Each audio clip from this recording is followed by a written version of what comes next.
ঘরে বসে এমবিবিএস হয় না কেন? রোগী মারা যাবে। মেডিকেল কলেজে গিয়ে এমবিবিএস করতে হয় কেন? এরপরে এমবিবিএস করার পরে আবার প্রেসক্রিপশন করার অনুমতি থাকে না ইন্টারনি না করলে কেন? ও তো ইংরেজিতেই লেখা, আমি তো ইংরেজিতে এক্সপার্ট। ও তো বাংলাতে লেখা, আমি তো বাংলাতে দক্ষ। মুহতারাম হাজরিন, মানুষের স্বাস্থ্য বিজ্ঞান বাইরের জিনিস, এটা মানুষই তৈরি করেছে। মূল দিয়েছেন রব, পুঁজি, এটা মানুষের মস্তিষ্ক থেকে বের করে আসছে।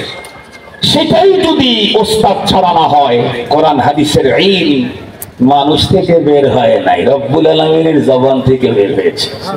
সুতরাং এটা ওস্তাদ ছাড়া নিজে ঘরের ভিতরে বসে বসে পণ্ডিতি করতে গেলে ভুল হবে। রাস্তায় যতক্ষণ চলবে তার চাইতে বেশি টাইম খাদে পড়ে থাকবে।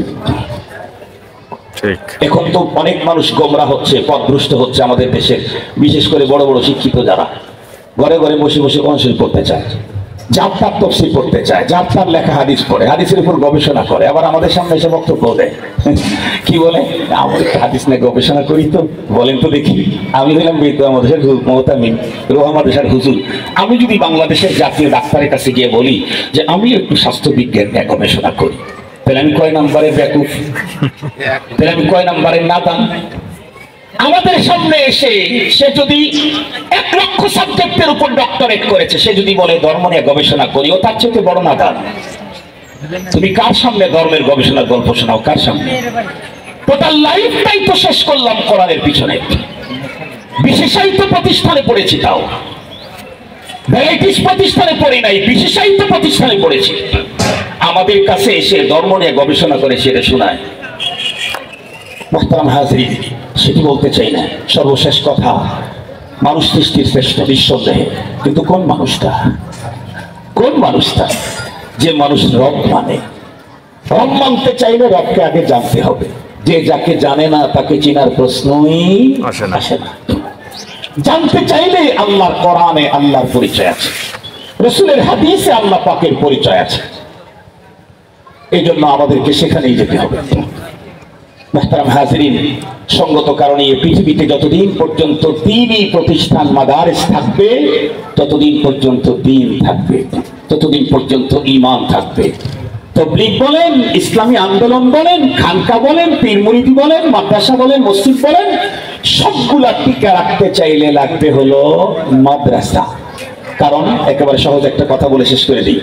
আমাদের অনেকের পেটের সমস্যা হলে ডাক্তারের কাছে যাই, কিন্তু দাঁতের সমস্যা হলে ইঞ্জিনিয়ারের কাছে যাই না। কার কাছে? ডাক্তারের কাছে। যদি চুলের সমস্যা হয় তাহলে আইনজীবীর কাছে যাই, ডাক্তার। কার কাছে? ডাক্তার। যদি চামড়ার সমস্যা হয় তাহলে পীর সাহেবের কাছে যাই, কার কাছে? ডাক্তার। কেন? ডাক্তার কি শুধু পেটের চিকিৎসা করে? না। ডাক্তার কি শুধু হার্ট আর বাল্বের চিকিৎসা করে? ডাক্তার কি শুধু প্যানক্রিয়াস আর ফুসফুসের চিকিৎসা করে? না। ডাক্তার হলো একজন মানব দেহের চুল থেকে শুরু করে পায়ের তালুর স্কিন পর্যন্ত সব বিষয়ে চিকিৎসা করে। এটা অন্য কাউকে দেওয়া হয় না। বিষয়টা যদি দেহের চিকিৎসার হয় তাহলে ডাক্তারের কাছে যেতে হবে। বিশ্বসেরা প্রকৌশলীর কাছে গিয়ে হবে না, বিশ্বসেরা ওলির কাছে গিয়েও হবে না, বিশ্বসেরা কবি আর সাহিত্যিকের কাছেও গিয়ে হবে না। যেহেতু বিষয়টা চিকিৎসা, মনে রাখতে হবে। কাজটা যদি ধর্মের হয় তাহলে হুজুরের কাছে যেতে হবে। ঠিক। কাজটা যদি ধর্মের হয় তাহলে হুজুরের কাছে যেতে হবে। তাবলীগ বলেন, হুজুর ছাড়া চলতে পারে না। হুজুর ছাড়া তাবলীগ গোন্ডামি শিখায়, গোন্ডামি। হুজুর ছাড়া ইসলামী কোনো আন্দোলন চলতে পারে না। আলেম ছাড়া ইসলামী কোনো আন্দোলন চলতে পারে না। আলেম ছাড়া কোনো খানকা চলতে পারে না। আলেমবিহীন খানকা শিরকের দুর্গন্ধ ছড়ায়। দেখেছেন বাংলাদেশের বড় বড় খানকা, বাবে রহমত, শুনেন নাই আপনারা?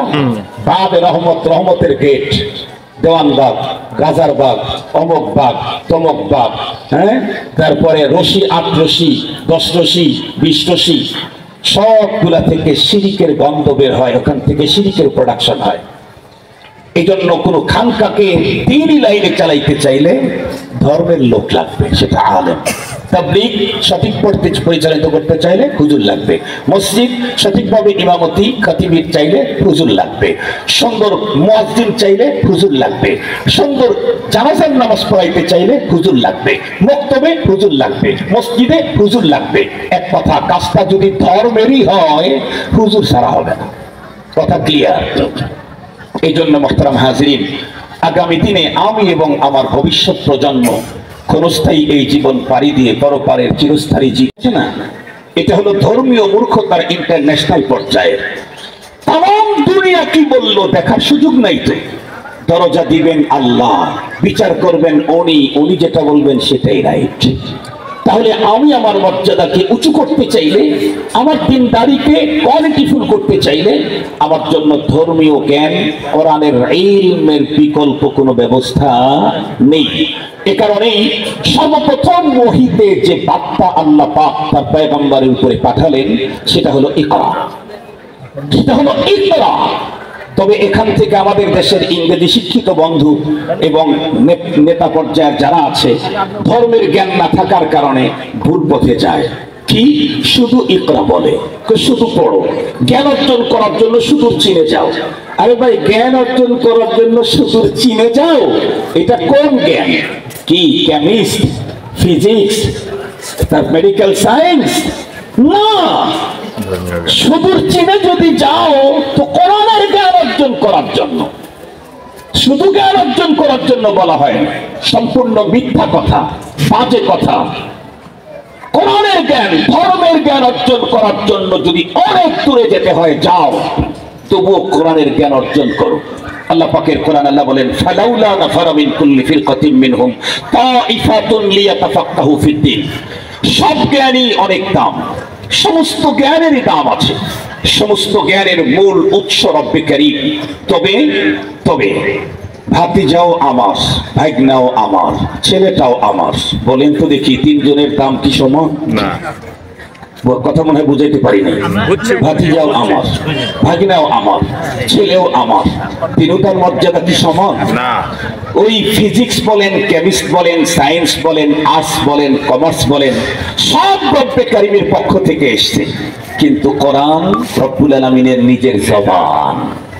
আল্লাহ পাকের রাসূল বলেন তাবাররাক বিল কোরআন ফাইন্নাহু কালামুল্লাহি ওয়া খারাজা আনহু। কোরআন দিয়ে বরকত হাসিল করো। কেন? কোরআনই একমাত্র কিতাব যেটা আল্লাহর নিজের জবান থেকে বের হয়ে আসছে। আল্লাহু আকবার। আল্লাহর কথা কোরআন। সঙ্গত কারণে এই পৃথিবীতে আমি আমার শ্রেষ্ঠত্বকে ধরে রাখতে চাই। মানুষ সৃষ্টির শ্রেষ্ঠ, কিন্তু কে? কোন মানুষটা? মানুষ সৃষ্টির শ্রেষ্ঠ তো ঠিক আছে, কে? কোন মানুষটা? আল্লাহ পাকের রাসূল বলেন খায়রুকুম মান তাআল্লামাল কুরআন ওয়া আল্লামা। যে কোরআনের জ্ঞান অর্জন করে এবং যে অর্জন করায়, এই দুই, যে তার মুআল্লিম এবং মুতাআল্লিম, এই দুইজন হলো আজকের পৃথিবীর শ্রেষ্ঠ।